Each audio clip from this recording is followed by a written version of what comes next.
going on, boys and girls?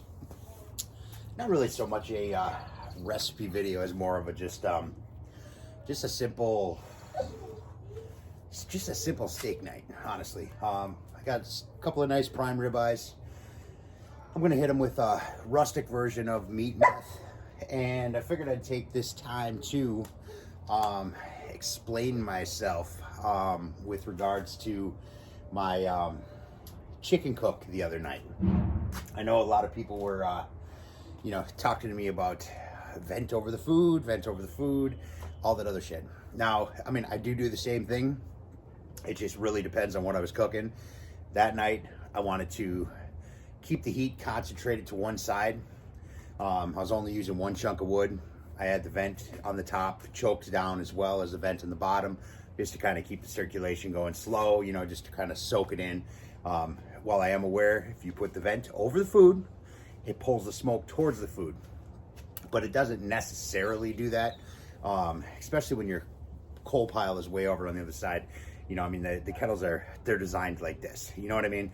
So it's not really pulling the smoke under, and it really isn't kind of pulling it across and then up. It's kind of going on an angle, and with the dome, it flows across the top. So, I mean, I'm not gonna split hairs when it comes to that kind of shit, but certain times I like to have the vent concentrated over the fire, so I have all my heat on one side.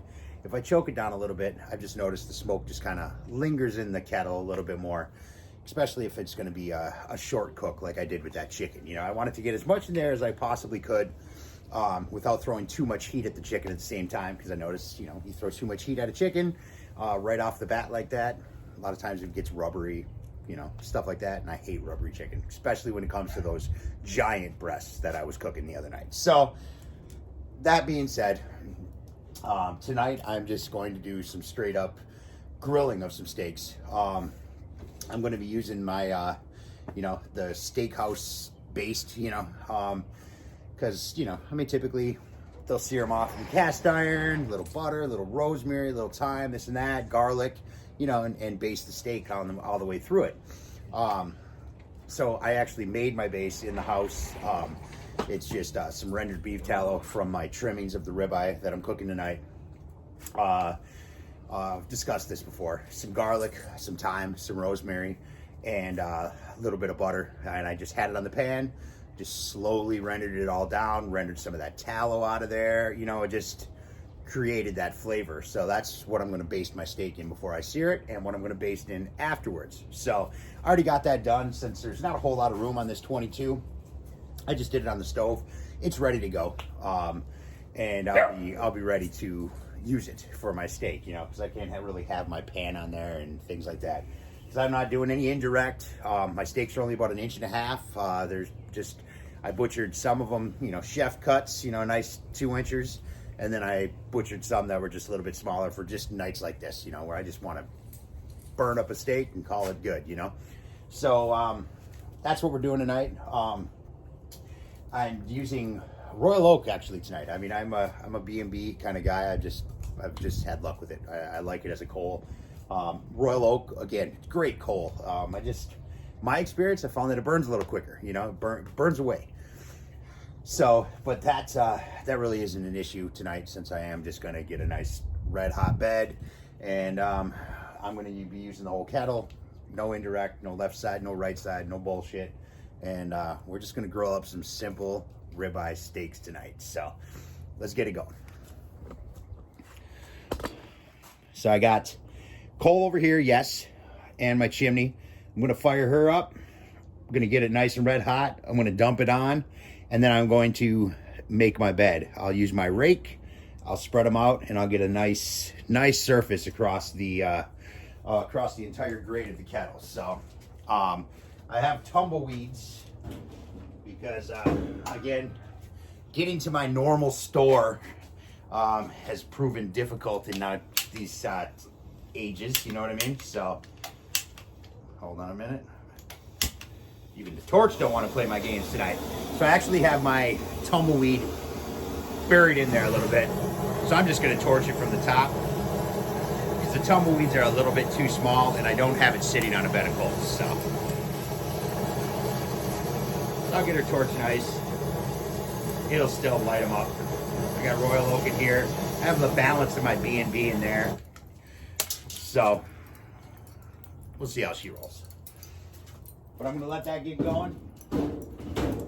I'm gonna get her down nice and red hot.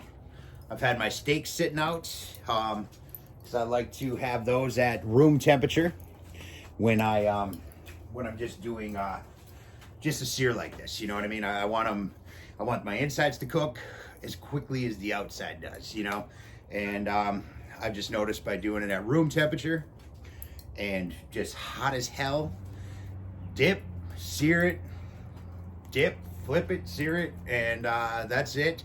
You don't get those gray lines. You get a nice, you still get a nice even cook in there, and they cook crazy fast. So that's what we're looking for tonight.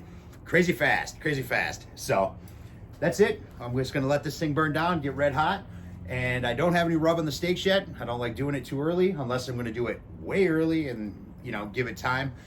If you, I've just noticed, you know, you salt your steak or season your steak anytime between, I don't know, anytime over 40 minutes before and 4 hours before, you know, I mean, I guess would be a kind of the line of reference I go by. I noticed you don't give it enough chance to pull all that seasoning in and then reconstitute inside of the meat. You know, it'll literally just pull everything out, pull the moisture out, and then you're just cooking your moisture off. It messes with your sear. You don't get that nice crust on your steak, and your steak turns out dry as hell. So unless I'm gonna season them and throw them in the fridge in the morning and pull them out at night, I don't even bother.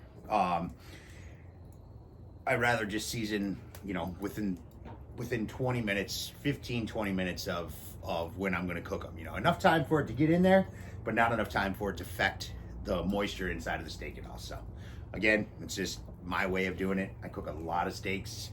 I like them a certain way, and that's it, you know? So this isn't SCA competition shit. This is just me cooking steaks, man. One of my favorite things. So, all right, I'm gonna let this burn down. Let's get some rub on our steaks. All right, so here's our meat. Look at them, beautiful, beautiful ribeyes. I got them all trimmed up. They are looking mighty fine, mighty fine. Oh, these are gonna be good, good, good, good. So, also, here is my baste. Let me grab a spoon so I can move that shit around a little bit for you. But I got my trimmings in there. Got some clarified butter in there, and you can see where all that rendered beef fat is also in there. A little thyme, a little rosemary, garlic. That's a flavor bath right there. So you could cook a shoe in that shit and it'd be good. Right here, we got the rustic version, rustic blend of the meat meth. Look at that, look at that. All that thick stuff kind of settles to the bottom, so you definitely got to keep it moving, you know, all the heavier things, especially using the Maldon salt. I'm going to spice rub these things tonight. I want flavor, so I am not going to be gentle, you know what I'm saying?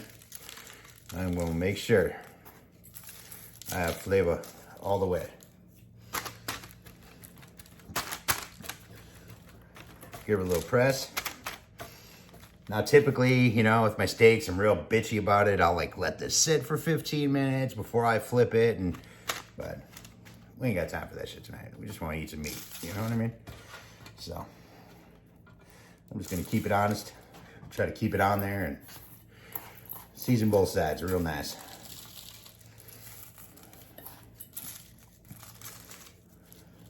Just like that.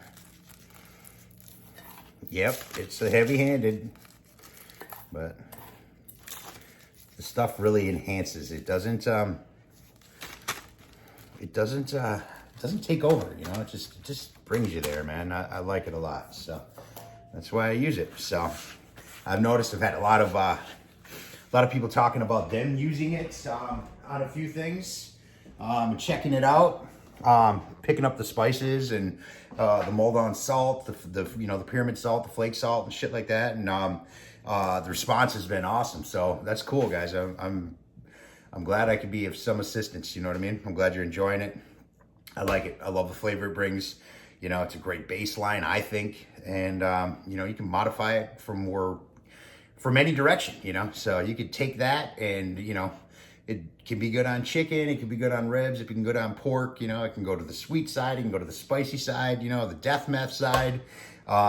So I'm glad everybody's enjoying it, and I appreciate you guys giving it a shot. So it's pretty awesome, man. Pretty awesome. So, all right, Tom, I'm going to let these sit for a little bit while that stuff goes. I'm guessing 25 minutes, something like that, 30 minutes. I want to make sure I have a nice raw, ashed over red bed of coals in there because I want it screaming hot.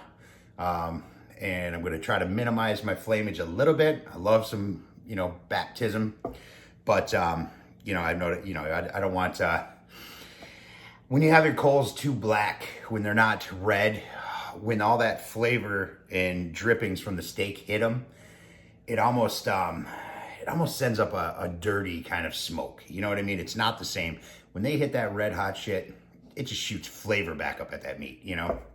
So that's what I'm going for. It's just gonna be hot, it's gonna glow, and we're gonna sear up some steaks. So we'll be back. All right, guys, so here we are. Got some nice fire going on, nice and red. So we are going to get her in here.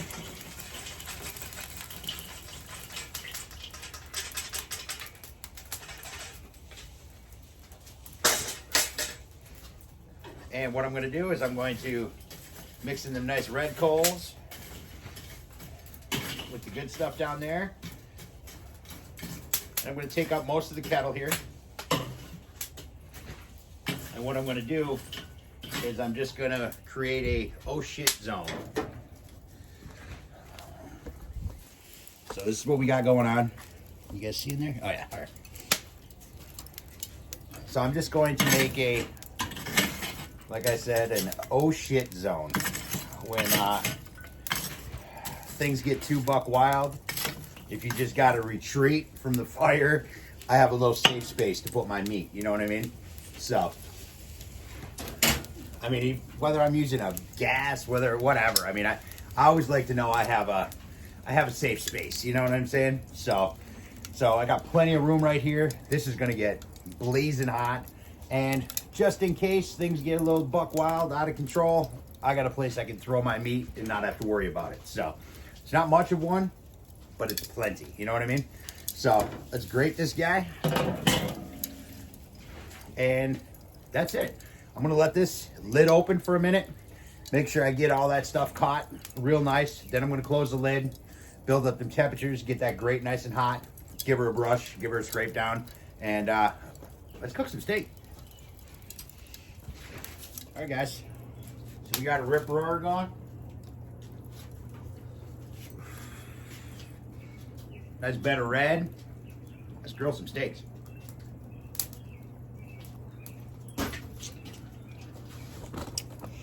Get you on over here. Gonna push it off to the side. There's our yummy yummies. Just going to drop these guys right in that juice. Give them a dip on both sides, even to start. Over some fire.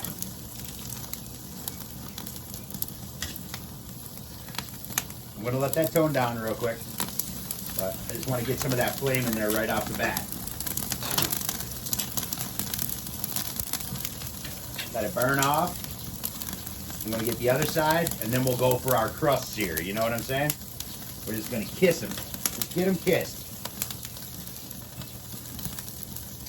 It'll chill out once all that good stuff starts burning off them coals. Kiss this side a little bit. Like that. Look at that.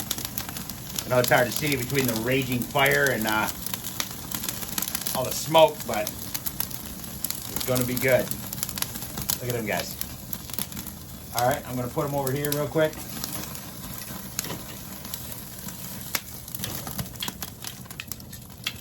Just gonna let that get under control.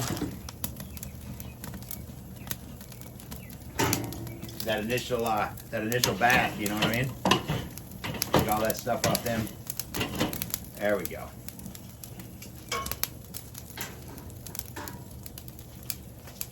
Beautiful. All right, I'm gonna push these guys over just a little bit. Doesn't take much of that fire kiss to get that flavor, you know? So now I'm gonna bring this down and I'm going to tone down our bottom vent. I'm gonna keep our top wide open and I'm just gonna let them sit for just a couple of minutes, like 1-2 minutes. Let that fire calm down a little bit. Nice hot coals, and then we'll get a nice crust sear on them guys, you know? We already kissed them with fire. It doesn't take much more than that. So 2 minutes, we'll be back. It's been about 2 minutes. Thermometer's showing about 600. So I know she's ripping real good in there. And at that time, we got to soak up some of that charcoal smoke, you know what I mean? Now I laid them on the side that weren't on the fire so long, you know what I mean?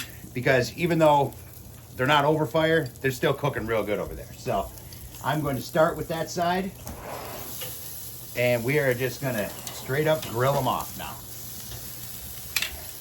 We should just be able to get a real nice sear on them, some real nice flavor. We got a bed of coals going down there. Nothing's gonna get out of control.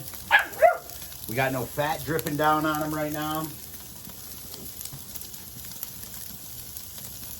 We already cooked that stuff in there and they were already baptized, so this is not a long process.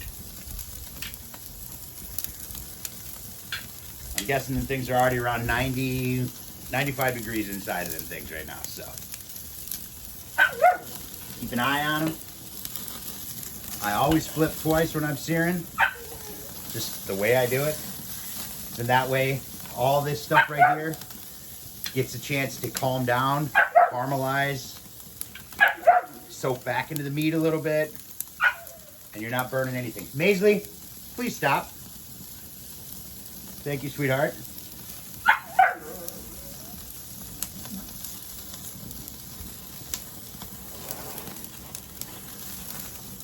Oh man, them are looking good.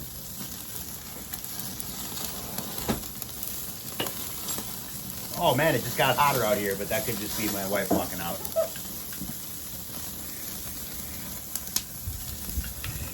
Look at that beautiful char in there. I don't know how good you can see them with all the smoke going on, but that is what I'm talking about right there, guys. And that's a wrap. See? That's what we got.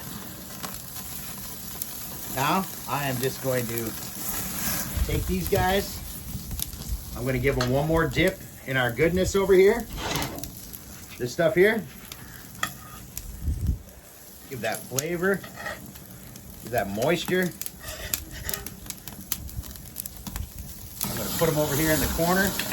Got a little wild on my oh shit corner, you know what I mean? But it should be all right. I'll pull them off.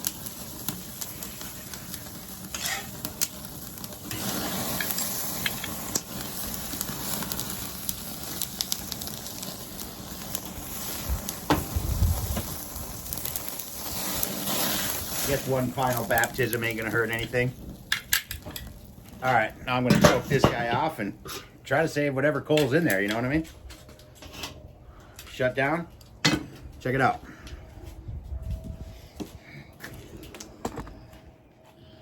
Look at us. Look at those beauties. See that right there? Should be a nice medium rare. And I'm gonna let them rest for a few minutes. So after we let them rest, I gotta cut into them and we gotta throw a taste test out of there. You know what I mean? So I'm gonna go in, let them chill for a minute, and we'll cut them open. Here we are. Didn't do a long rest, only 5 minutes because, you know, it's all it really needs. So let's see what we got. This is my steak, so yes, I'm not wearing a glove.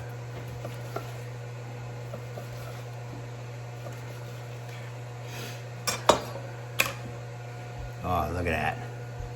Oh, I know the camera's washing it out, but it is beautiful. Let's see what we got. Look at all the moisture in there. Oh man. Little kiss of fire.